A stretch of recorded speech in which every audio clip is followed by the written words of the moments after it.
जय सच्चिदानंद. बोला. हां पूज्यश्री, माझा प्रश्न असा आहे की आत्म्यावरची आवरणं दूर होतात तेव्हा तो परमात्मा स्वरूप होतो. हं. मोक्ष मग काय? प्राप्त झाल्यावरही कोणी आपल्या आत्म्याची पूजा का नाही करत, परमात्म्याचीच पूजा का करतात? नाही, तो जो आत्ता आहे, जो परमात्म्याची पूजा करतोय, तो आत्ता भक्ती करतोय. त्याला स्वतःला साक्षात्कार व्हायचा आहे, अजून बाकी आहे त्याचा तो. आणि जेव्हा होईल ना, तेव्हा त्याला वेगळेपणा वाटणारच नाही. त्या परमात्म्याच्या आणि आपल्या स्वरूपात काही अंतरच नाही. आणि तेवढंच नाही, जीवमात्राच्या अंतरंगातलेही परमात्मा दिसतील त्याला. अहो, कोणी वेगळे नाहीच आहेत, कोणी दोषी दिसणारच नाही. ही स्त्री आहे, हा पुरुष आहे, हे माझं आहे, हे तुझं आहे, सगळं संपून जाईल, द्वंद्वच संपून जाईल. बुद्धी खलास होईल. बुद्धी आहे तोवर भेद आहेत, हे माझं, हे तुझं, हे चांगलं आहे, हे वाईट आहे. आणि हा आत्मा आहे, तो परमात्मा आहे, परमात्म्याची भक्ती करा, हे सगळं बुद्धी आहे तोवर आहे. बुद्धी समाप्त झाली की वेगळेपणा राहणारच नाही. पण परमात्म्याने तर सृष्टी बनवली आहे. परमात्म्याने सृष्टी बनवली. आत्मा सृष्टी या परमात्म्याने सृष्टी बनवली असं म्हणताय का? हां. आपण आपल्या घरात मुलांना मार देतो, फटके मारतो, दुःखी करतो का? नाही. एखादी आई आपल्या मुलांना त्रास नाही देऊ शकत. मग परमात्म्याने जर सृष्टी बनवली असेल तर एवढे सारे लोक दुःखी का? तो करोना व्हायरस का पाठवला? किती कोट्यावधी लोक मरून गेले आणि अजूनही दुःखी आहेत कित्येक. आता किती ग्लोबल वॉर्मिंग वाढलं आहे. मग भगवानाने असं का केलं? वर्ल्ड वॉर एक झालं, दुसरं झालं तेव्हा किती कोट्यवधी लोक मारले.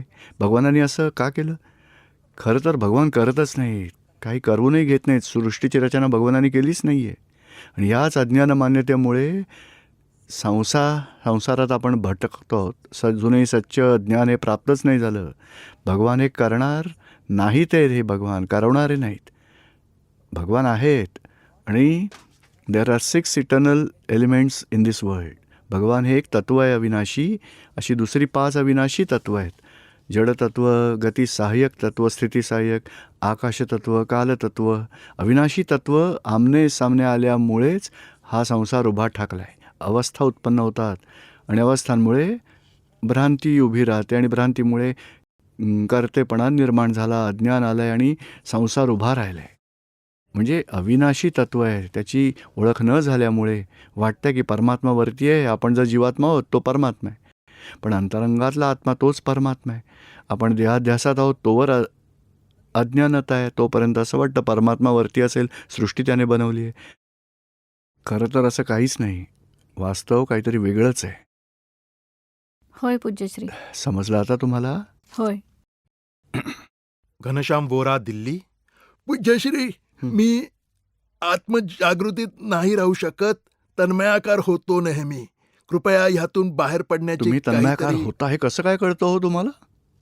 कोणाला दुनियेत विचारून या, कोणत्याही मोठ्या संत महंतांना तन्मयाकार होतात का? कळतच नाही लोकांना. म्हणजे तुम्हाला एवढी मोठी जागृती आली आहे, तन्मयाकार होत आहे. ते तन्मयाकार व्हायला नको आहे, सगळं तर माहिती होत आहे ना. हो हो. म्हणजे जो जागृत झालेला आहे त्याला कळेल की मला झोप येते.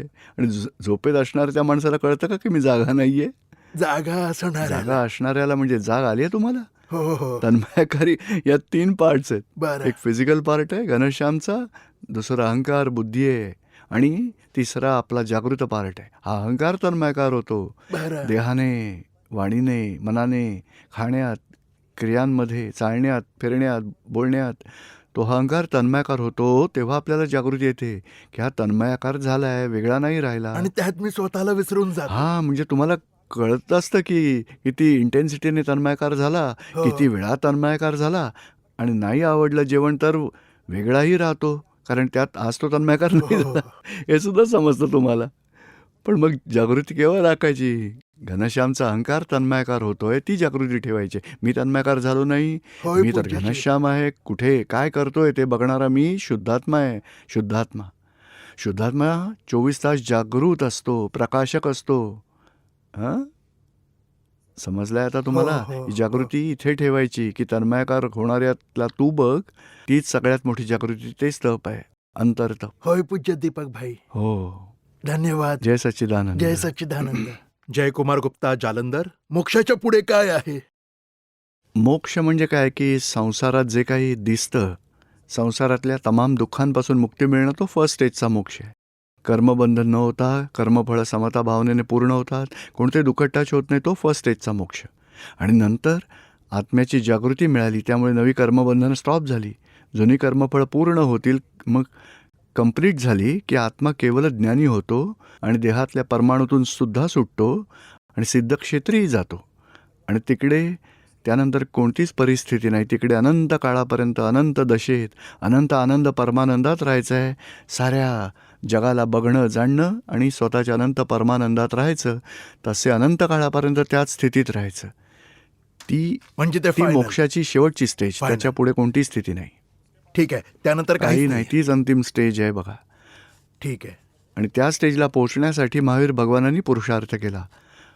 पोहोचले, प्रभू रामचंद्रांनी पुरुषार्थ केला, पोहोचले. त्याच मार्गावर सगळे चाललेत. दादाजींनी तोच मार्ग अवलंबला, आपल्याला तोच सांगितलं. त्याचं फळ म्हणून सिद्ध भगवानांची स्थिती येईल आपली. जय सच्चिदानंद. जय सच्चिदानंद. पूज्यश्री जय सच्चिदानंद. मी रामावतार मीणा, दौसाहून राजस्थान. हो, बोला. माझा पहिला प्रश्न असा आहे पूज्यश्री, आत्मा शरीरातून बाहेर पडून लगेच दुसरा देह प्राप्त करतो. मग हे भूतप्रेत कुठून येतात? मार्गदर्शन करावे कृपया. हे त्यावरचा बघा, उपायही सांगा. भूत असतं ना ते वेगळं आहे. भूत तर देवगती आहे, व्यंतर देव आहेत भूत, झण सगळे. आणि प्रेतात्मा वेगळा आहे. प्रेत आणि भूत दोघांचं देणं घेणं काही नाही.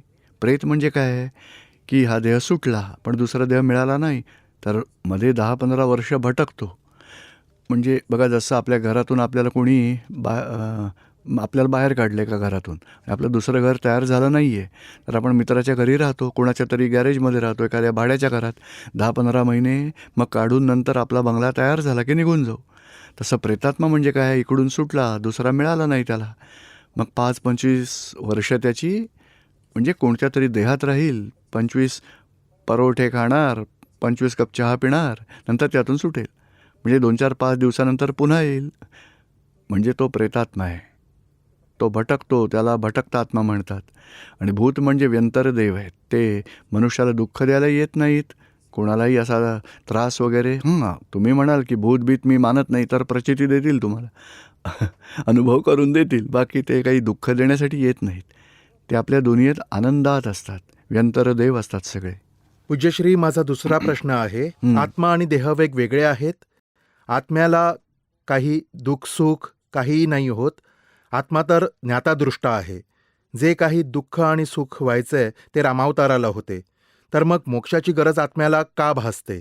कृपया हे आत्म्याला विस्ताराने नाही. सांगावे.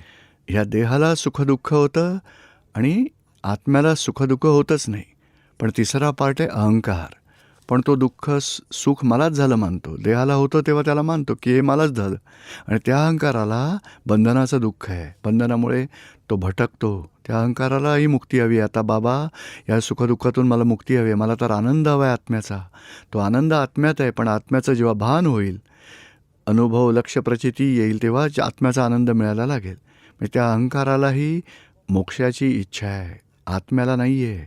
आणि देहाला मोक्ष तर माहितीच नाही, देहाला मोक्ष मिळणारही नाही, त्याला मोक्षाची गरजही नाही. ते तर पुरण गलन आहे. परमाणू पुरण होतात, गलनही होतात. अहंकार मानतो की मी 3 लाडू खाल्ले, मला मजा आली, आज उपाशी आहे, 3 दिवसांपासून उपाशी आहे, म्हणजे अहंकार दुःखी सुखी होतो. तो अहंकार आता मुक्तीसाठी झटत आहे की मला मुक्ती हवी आहे, सुटायचं आहे या संसारातून. आत्म्याला नाही गरज. जय सच्चिदानंद. जय सच्चिदानंद. जयमती शर्मा. माझा प्रश्न असा आहे की निगोद म्हणजे काय, आणि निगोद जीव जेव्हा व्यवहार राशीत येतात तेव्हा ते कर्म नाही करू शकत, तर मग पंचेंद्रिय जीवात ते कसे येतात, कशी डेव्हलपमेंट करतात? ते नैसर्गिकपणे होतं.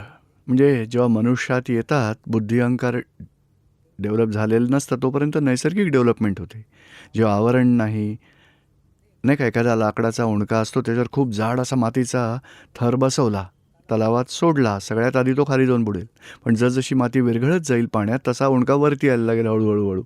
तसाच कंप्लीट आवरण असलेला आत्मा आहे निगोदमध्ये, अव्यवहार राशीत. आणि एक आत्मा जेव्हा मोक्षास जातो तेव्हा या आत्म्याची व्यवहारात एंट्री होते. आवरणं थोडीशी तुटतात, त्याची स्पर्शेंद्रिय प्रकट होतात, झाडं आहेत, गुलाब आहे, अशी सगळ्या जीवांची सुरुवात आहे.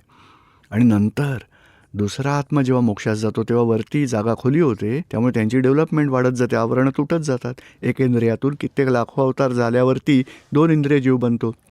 थोडी आवरणं तुटतात, मग 2 नंतर 3 इंद्रियात येतात, त्यातूनही लाखो कोटी अवतार निघून जातात मधून. अशी डेव्हलपमेंट होते, ते नॅचरल आहे. त्यासाठी कोणाचीही गरज नाही. संघर्ष होत राहतो आणि आवरणही तुटतात, वरती येत राहतात. आणि मनुष्यातही आल्यावर खूपच संघर्ष. जनावराला मन असतं, चित्ती बुद्धी नाही. म्हणजे मनाची थोडी मर्यादित प्रगती होते पंचेंद्रिय जनावरांमध्ये. मनुष्याची थोडी बुद्धी, अहंकार डेव्हलप होतो, चित्त डेव्हलप होतं आणि थोडी थोडी कर्म बांधून तो मग वरवर चढतो. हिंदुस्थानात तर मनुष्याचं खूपच 7 पिढ्यांपर्यंत त्याचा लोभ आहे हिंदुस्थानात. बाहेरच्यांचा 4 इंचांचा क्रोधमान माया लोभ आणि हिंदुस्थानातल्यांचा 40 फुटाचा क्रोधमान माया लोभ आहे. कारण बुद्धीची डेव्हलपमेंट वाढल्यावर जेव्हा हिंदुस्थानात येईल तेव्हा त्याला वाटेल की आता संसारातून सुटायचं आहे. जेव्हा ज्ञानी मिळतील तेव्हा मोक्षालाही जाईल. म्हणजे अशी डेव्हलपमेंट होते, आपोआप होते, कोणालाही करावी नाही लागत. बरं, म्हणजे ज्ञानी पुरुषांच्या दर्शनाने आपलं आवरण तुटते. आता एक कन्फ्युजन दूर करावे की आपण जेव्हा उघड्या डोळ्यांनी आपले दर्शन घेतो आणि कधी चष्मा लावून दर्शन घेतो, हो, चष्मा मग काय चष्मा लावून पूर्णत्वाने त्याचा लाभ नाही नाही नाही, होत का? ती वेगळी गोष्ट आहे. हा चष्मा आहे, हे डोळे म्हणजे चष्माच आहे. आपण आतून बघणारे वेगळे आहोत, अलिप्त आहोत. आणि खरं तर कित्येक लोक, आपण ट्रेनमधून जातो, बसमधून, फ्लाईटमधून येतो, तेव्हा सगळे लोक बघतातच एकमेकांकडे. फक्त त्याला हे समजत नाही की हा कोण आहे. फक्त ती समज मिळायला हवी, ती दृष्टी असावी. हा कोण पुरुष आहे, काय आहे त्याच्याकडे. दादाजीसुद्धा ट्रेनने यायचे, हार वगैरे घालून, टोपी बूट कोट सगळं परिधान करून यायचे. लोक बघायचे, हसायचेही, पण दृष्टिकोन नव्हता त्यांच्याकडे, समजही नव्हती की हा कोण पुरुष आहे. त्यामुळे फायदा झाला नाही. पण कोणी ओळख करून दिली, हे तर ज्ञानीपुरुष आहेत. त्यावेळी जेव्हा दर्शन घ्यायचे लोक, त्यांना खूप मोठ्या मोक्षाच्या लिंक्स, त्या फायदा मिळायचा. अंतरंगातून दृष्टी ती जागृती ठेवून करायचं की हे अंतरंगातल्या प्रकट शुद्धात्म्याला नमस्कार आहे, त्या दृष्टीची किंमत आहे. हा चष्मा तर एक असा आहे की डोळेसुद्धा चष्माच आहेत. काचेचा चष्मा तोही चष्मा आहे. हा द्रव्यकर्म चष्मा आहे अंतरंगातला. आणि त्यातून जर दृष्टी बदलली, म्हणजे सच्ची समज मिळाली, तर त्यातून होणारं दर्शन खूप कल्याणकारी आहे, सच्च्या समजुतीचं. पण हा चष्मा नाही लावला तर आपण दिसत नाही. दिसत मला नसेल तर स्पष्टपणे. बरोबर आहे, तो बरोबर आहे, खालून दर्शन घ्या. आता बरोबर आहे. बरं, अस्पष्ट वेदन आणि स्पष्ट वेदन दोन्हीमध्ये काय फरक आहे? अस्पष्ट वेदन म्हणजे काय तर बर्फ इथे पडलाय आणि आपण घरात बाहेरून उन्हातून आलो आपण, आणि मग त्या बाजूला गेलो, घराच्या कोपऱ्यात बर्फाचा ढीग पडलाय. आपण काय म्हणतो, बर्फाचा ढीग तर पडलाय ना, मग त्याची थंड हवा लागेल. इकडे नक्की थोडा बर्फ असणार, खूप थंड वाटते, अस्पष्ट वेदन. आणि अगदी जवळ गेलो, बर्फाला टच केलं, ते स्पष्ट वेदन. होय, समजलं आता? म्हणजे ते- आत्म्याची हजेरी आहे. त्यावेळी दुःखांचा अनुभव, दुःखांपासून मुक्ती मिळते थोडी थोडी, त्याला स्पष्ट वेदन म्हणतात. होय. आणि स्पष्ट वेदन म्हणजे स्पष्ट अनुभव. कोणी अपमान केला, कोणी नुकसान केलं, कोणी हातापायला दुखापत केली, कोणतेही दुःख टचच होत नाही. हम्म. एकदम स्पष्ट वेदन, तो स्पष्ट अनुभव, आनंदी आनंद, परमानंद. जय सच्चिदानंद. सिमी गुप्ता. पूज्यश्री दीपक भाई, हं. माझा प्रश्न आहे की आत्मा आणि शरीर 2 वेगळे आहेत, पण मी आत्मा आहे हे कोण म्हणतं? म्हणजे शरीर असं म्हणतं का कोण असे? कारण आपण हे विचार करतो ना की आत्म्याने म्हटलंय का मी, म्हणजे हा आपण विचार करतो की मी आत्मा आहे. मी तर एकच आहे. ती बिलीफ बदलली की मी सिम्मी. काय नाव आहे तुमचं? मी सिम्मी आहे ही मान्यता मानणारा तो स्वयं एक आहे. ट्रेनमध्ये बसलेला तर म्हणेल मी पॅसेंजर आहे. लग्न झाल्यावर मी पत्नी आहे म्हणणार. मुलगा झाला की मी आई आहे म्हणणार. तो मीच व्यवहारातल्या मान्यतांचा आहे. आणि त्यालाच ज्ञान मिळतं की नाही, मी सिम्मी, रिलेटिव्हमध्ये सिम्मी आहे, रिअलमध्ये तुम्ही शुद्धात्मा आहात. मग आता त्यालाच राईट बिलीफ मिळते की मी शुद्धात्मा आहे. म्हणजे या मीलाच राईट बिलीफ मिळते, स्वयंलाच राईट बिलीफ मिळते. त्यामुळे आता रिलेटिव्ह संबंध ड्रॅमॅटिक राहतील, व्यावहारिक राहतील. बिलीफमध्ये चेंज झाला की आता बायको सिम्मी आहे, मी तर शुद्धात्मा आहे. सिम्मी आहे, मी तर शुद्धात्मा आहे. असं मीलाच ज्ञान देतात. बरं. पण अज्ञानातेमुळेच मी सिम्मी आहे मानायचा. आता त्याच ज्ञानाने समजलं की मी शुद्धात्मा आहे. आणि सिम्मी ड्रामा कृतीने नाटकाचा हिशोब पूर्ण करायचा. आणि मूळ आत्मा तर पुढे बसला आहे. मूळ आत्मा मी आणि फिजिकल बॉडी असे बघा, बरं. हे 3 विभाग आहेत. आता जे भाव येतात ते आत्म्यात येतात का मनात येतात. नाही, मनातही नाही, आत्म्यालाही नाही, अहंकाराला येतात. बरं. अहंकाराची इच्छा असते की मला बस 1-2 मुलं, 1 मुलगा, 1 मुलगी झाली तर चांगलं होईल. बस भावाला बहीण असायला हवी. ती आत्म्याची इच्छा नसते, मुलगा-मुलगी अशी. ती अहंकाराची इच्छा आहे. आई व्हायचं आहे अहंकार, आई होतो. मग आई होऊन त्याला इच्छा होते की मला आता 1 मुलगी व्हायला हवी, माझ्या मुलाला दुसरी बहीण मिळाली तर किती चांगलं आहे. म्हणजे ती तर अहंकाराची इच्छा आहे. हां, बरं. जय जय सच्चिदानंद. सच्चिदानंद. विनोद बाला, दिल्ली. मी दादा भगवानांचे 14 मध्ये ज्ञान घेतले होते. मी दादा भगवानांना पूर्ण विसरूनच गेले होते. कळलंच नाही की काय चमत्कार झाला. मी आजारी पडून तिकडे गुजरातमध्ये निघून गेले आणि मग 4 दिवसांनी पुन्हा परत आले. पण आता खूप कषाय व्हायचे. म्हणजे समजा एखाद्या वेळेला प्लंबरने काम नाही केलं, 10 वेळा सांगायचे की येऊन नळ ठीक करून जा, पण यायचंच नाही. तो सोसायटीचा प्लंबर आहे. मग आतून फार कषाय व्हायचे त्याबद्दल, फारच आतून. मग वाटायचं की हे तर चुकीचंच घडतंय, तरी कषाय होतच राहायचे. नाही, आता असं समजायचं की संयोगाधीन माणूस आहे. नाही आला तर दुसऱ्या वेळी प्रयत्न करा. पण कषाय केल्यामुळे काही फरक नाही पडणार. आणि जास्त कषाय केले तर ते कषायच त्या माणसाला गरजेच्या वेळी येऊ देणार नाही. अंतराय आणखी वाढत जातील आणि दुःख जास्त व्हायला लागेल. स्वीकार करा की झालं ते व्यवस्थित, झालं ते करेक्ट, कोणाचाही दोष नाही आहे. पुन्हा प्रयत्न करायचा. आणि कधी काम नाही झालं तर दुसरी किती कामं आहेत संसार व्यवहाराची, पूर्ण करा. एखादं काम पेंडिंग ठेवा. हे कषाय डोक्यातून निघून जातील. आणि चुकीच्या समजुतीने कषाय उत्पन्न होतात. आणि का नाही झालं, का नाही करत, अरे माणसाच्या हातात सत्ता आहे, स्वतः तो स्वतंत्र आहे. स्वतंत्र कोणी नाही आहे, पराधीन आहे, परवश आहे मनुष्य मात्र. त्याच्यावर का कषाय करायचे आपण सांगा. म्हणजे समजून घ्यायची गरज आहे की माणूस संयोगाधीन आहे, कोणाचा दोष नाही आहे. दुसऱ्यांदा ट्राय करा, संयोग जुळले तर इथे पोचेल, नाही जुळले तर नाही येणार.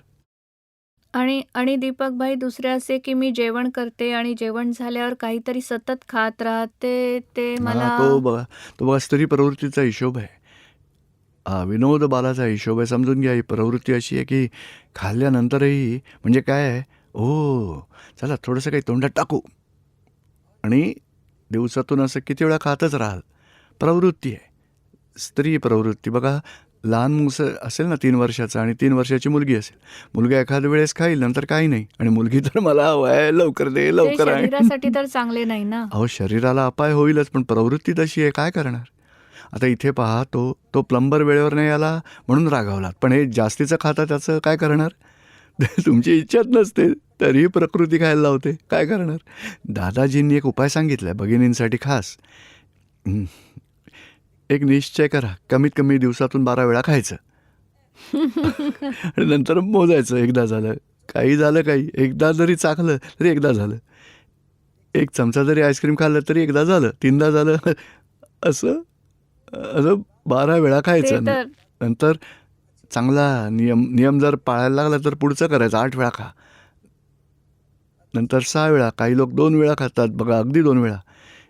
जेवण जेवलात एकदा 12 वाजता की रात्री 8 वाजता दुसऱ्यांदा खायचं, पण पाणी नाही प्यायचं, बाकी 24 तास दुसरं काही नाही खायचं. म्हणजे असे नियम केल्यामुळे वृत्तीतले सगळे नियम पाळले जातात आणि स्त्री प्रवृत्तीला तडा जातो. बरं दीपक भाई, एक आशीर्वाद द्यावा आपण. मी मनातल्या मनात तर म्हणते सच्चिदानंद सच्चिदानंद, पण ज्ञानविधी नाही होऊ शकत, चरणविधी नाही होऊ शकत माझ्याकडून. नाही, नियम निश्चय करायचा. निश्चयामुळे सगळे अंतराय दूर होतात. निश्चय करण्याचीच गरज आहे की नाही, जागृतीपूर्वक मला चरणविधी करायचा आहे. हळूहळू संयोग जुळतील.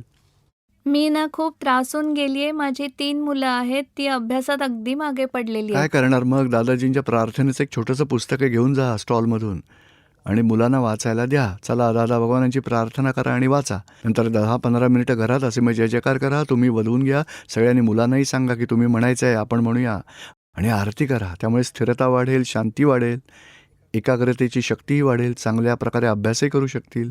नक्की बरं. करा जय हे. सच्चिदानंद. जय सच्चिदानंद. बोला. मी फरीदाबादहून आलो आहे. माझं नाव राधामोहन प्रसाद आहे. बोला. गुरुदेव, मला दररोज खूप वाईट स्वप्न पडतात आणि गाढ झोप लागत नाही. त्याबाबत मला जरा मार्गदर्शन करावे. काही नाही, आता पडतात तर बघायची. स्वप्न जाणणारा ते आपलं स्वरूप आहे. आणि स्वप्न पडतात ती राधामोहनजींना, म्हणून बघायची, ती पडतील आणि जातील. मी जाणणारा बघणारा त्यापासून निर्लेप आहे, असंग आहे. आणि जागृती आली की म्हणजे झोप येत नसेल तर म्हणा, दादा भगवानांचा असीम जय जयकार असो. आणि ज्ञानानंतर थोडा चरणविधी तोंडपाठ करायचा आणि म्हणत राहायचं ते. मी अजून ज्ञानविधी घेतला हा, नाही. मग उद्या मिळेल. चरणविधीतले सगळे शब्द वाक्य तोंडपाठ करायची, नमस्कार विधी, 9 कलम, नंतर म्हणत राहायची. रात्री झोप येत नसेल तर नको येऊ दे, जागे राहण्याचा फायदा घ्यायचा आपण. मग शरीर थकल्यावरती आपोआप झोपी जाईल. आणि झोप लागतेच 2-3-4 तास तरी.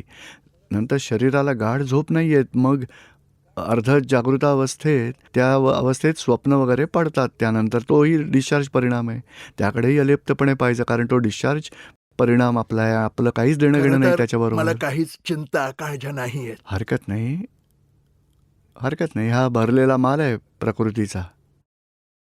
जय जय सच्चिदानंद. सच्चिदानंद. मी जितेंद्र कुमार मिश्रा, कन्नौज. पूज्यश्री, माझ्यामध्ये धाडसाचा अभाव आहे, ज्यामुळे कोणतेही सांसारिक काम समोर आले की मला घाबरायला होते आणि मग आपली सामान्य कामं सुद्धा मी नीट नाही करू शकत. त्यासाठी काहीतरी मार्गदर्शन करावे. अहो, एवढी 55 वर्ष तर जगलात की आरामात. आणखी उरलेली 55 वर्ष जगाल आरामात. काय घाबरायची काय गरज? एवढी वर्ष तर गेली आणि जगतो की आपण आरामात. काही झालं नाही आहे वाईट आपल्या बाबतीत.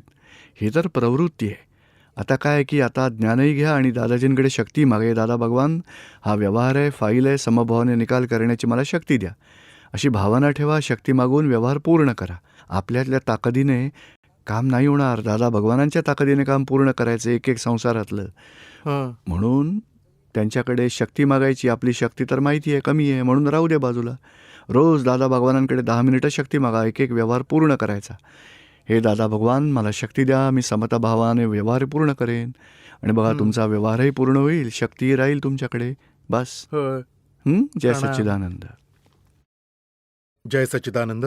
मी अशोक धामा. हं, माझा 1 वर्षापूर्वी हात कट झाला होता. हं, हं. मग मला हे विचारायचं आहे की काय माझी पापं धुतली गेली?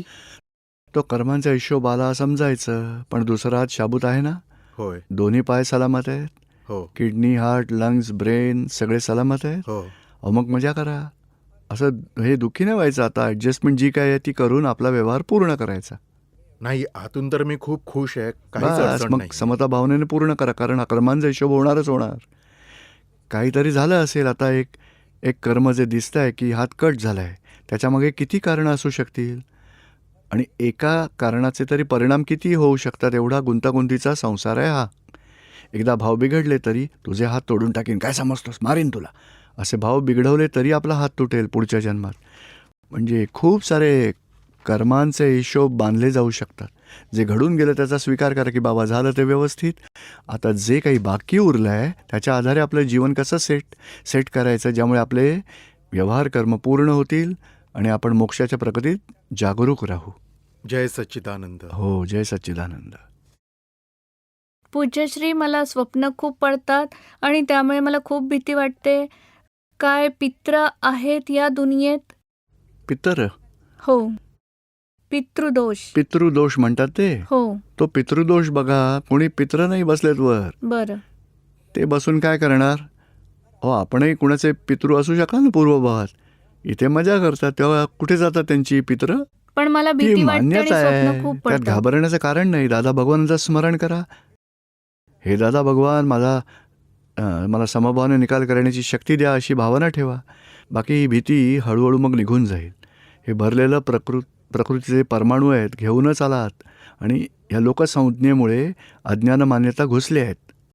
आता समजून घ्या की पित्र वगैरे कोणी नाही आहे. कोणी पित्र कोणाच्या स्वतःच्या मुलांना त्रास देण्यासाठी येतही नाहीत आणि येणारही मला नाही. सतत बेचैन वाटत राहतं. मी एका ठिकाणी बसू नाही शकत नीटपणे. हे बघा, असे किती लोक त्यामुळे मी असतील, नाही इतरांना बसू सुद्धा त्रास शकत. देते. हो, पण तो पितृदोष नाहीये, प्रकृतीचं स्वरूप आहे. हळूहळू ज्ञान घेतल्यावर स्थिरता वाढेल. 2 तास एका जागी बसाल तुम्ही, शांतपणे बसाल. मी कारण 2015 मध्ये ज्ञान मग आता घेतलंय, ज्ञानात पण राहा. अजूनही माझ्यात जागृती नाही आहे. हो, मग आता पुन्हा उद्या बसा ज्ञानविधीत आणि जागृतीने समजून घ्या 5 आज्ञा.